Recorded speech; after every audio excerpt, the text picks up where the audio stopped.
Hi, welcome to Emma Acres. My name's Maggie. I'm the second M in Emma. Emma stands for mine and my siblings' initials, Elizabeth, Matthew, Maggie, and Alexandra. The farm started in 2008. We started shipping milk to the Cabot Co-op.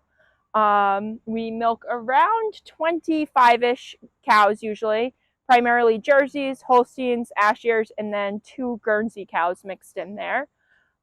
We are currently sending our milk to the Mystic Cheese Company. And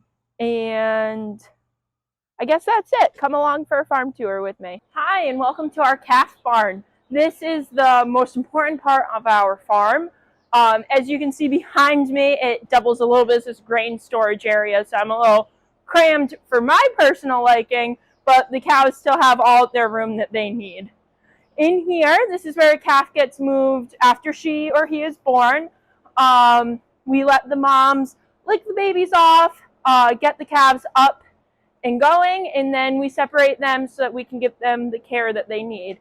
They get vaccinations. There are 2 different ones that they get within the first 24 hours of being born, and they get their colostrum from their mom, the right amount. Sometimes cows produce so much colostrum that if a calf was to drink it, the calf would end up sick from overeating.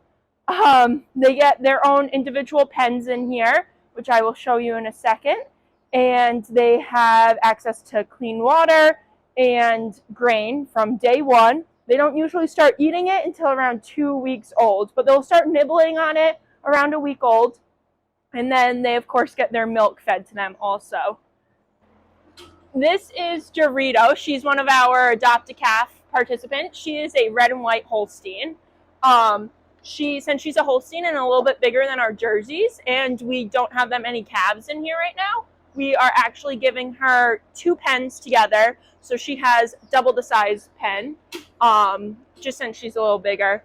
She has fresh water in this purple bucket, and she's getting her milk in this pink bucket, and then there's another bucket on the other side where she is getting her grain. She has plenty of room to move around in here. She obviously is very, very friendly, and I'm the one who feeds her milk twice a day, every day, so when she sees me, she thinks she's getting fed every time. If your calf is 2 months old, they get moved into the weaning pen. If there's 2 of the same age, they'll be put in here in pairs to learn how to socialize. However, Unicorn is on her own because we don't have any others of her age yet. And in this pen, they are taken off of milk, they are fed a hay and grain diet, and they get free choice water. This is where they kind of learn how to be a cow and not a baby. But they hang out here until from about 2.5 or 3 months to around 6 months, depending on the time of year and if I can move them outside, because we don't like to move calves outside in the middle of winter. After the group pens in the calf barn, they get moved over here, so from about 6 months to around a year and a half-ish, a little over a year, they hang out in here.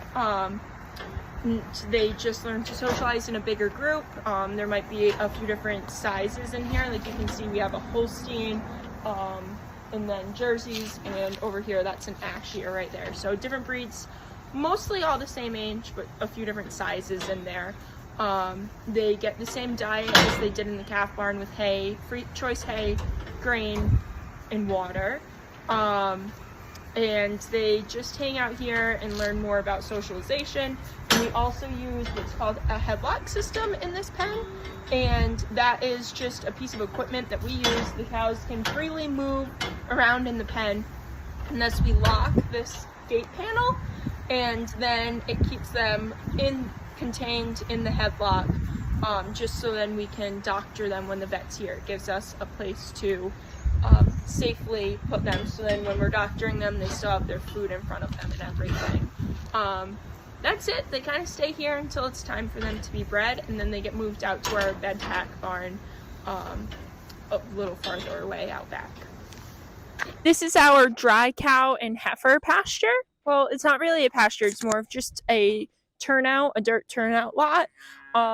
They have a bedded pack barn right over there that we will go to next, but I want to show you a little bit of the pasture area.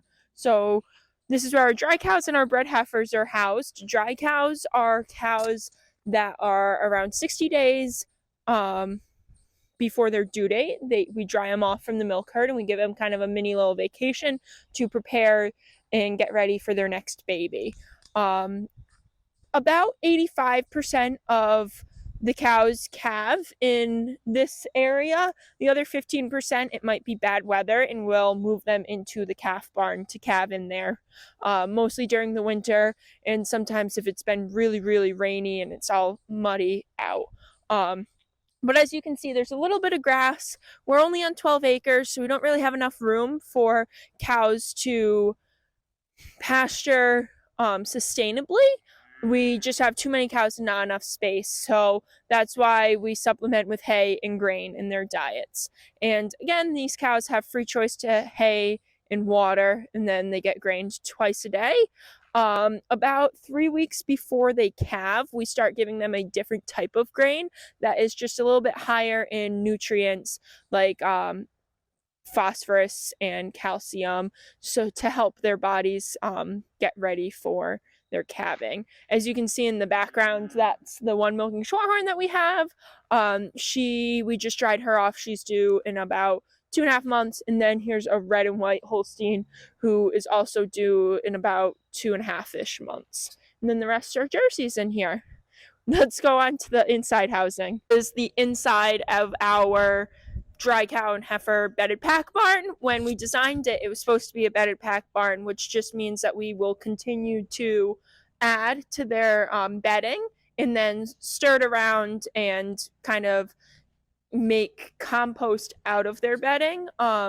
We realized that works better for us. We just completely clean it out. About this time of year, it's about once a month that we clean it out. In the winter, we have to clean it more frequently because they don't always have access to outside, again, depending on the weather. If it's icy out, we don't want the cows going out because they might slip. It's called our milk house. It is where the bulk tank, which is just a giant refrigerator that stores the milk, is housed, and then all of our cleaning products are over there. Everything is kept as clean as possible. Cleanliness is our #1 priority. This milk comes out of the cows at body temperature, so around 101 degrees. And then it gets chilled down to 37 degrees within an hour of milking. I would show you the inside of the tank, but it was milk pickup day, so there's no milk in there, but I will attach a picture of what it looks like when there is milk in there. And no cows come into here. This is just for the storage area. That door right there is, if you will walk through there, and we will see where the cows get milked. This is where the cows come when it is time to get milked. 4 cows come into each side. I can milk 8 at a time. This is called a double herringbone parlor. And the cows come in and they stand at about a 45-degree angle, and their udder is right about like here for me, and I prep their udder for milking, so I clean it and I make sure the milk looks healthy, and then I attach the milking unit, and they get milked out, and then they go back out through that door right there, back into the free stall where they get to roam around and eat and drink. That's kind of it in here. I will attach videos of what it looks like when I'm milking, but there's the milking machines hung up to be clean, and then over on this side, there's the other side of the herringbone parlor. Hi, welcome to the parlor during milking time. As you can see, I have the cows in behind me on this side, and then we have another group of 4 over there. I milk 8 cows at a time, 4 on each side. They come in, and I prep them with a warm face cloth, like this one, that has been soaked in iodine. I make sure that their milk looks normal and healthy and like the milk that you buy in the grocery store. And then I attach the milking unit, which is this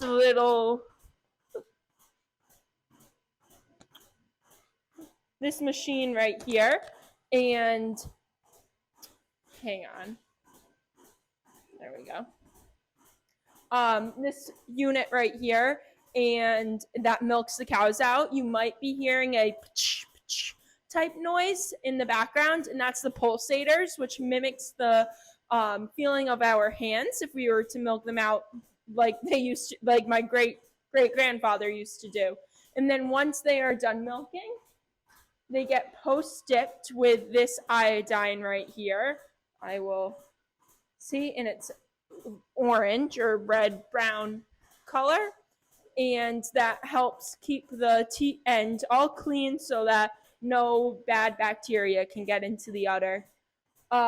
It usually takes about 10 minutes per a group to milk, so the cows are only in here for at most 20 minutes a day for 10 minutes each end of the day.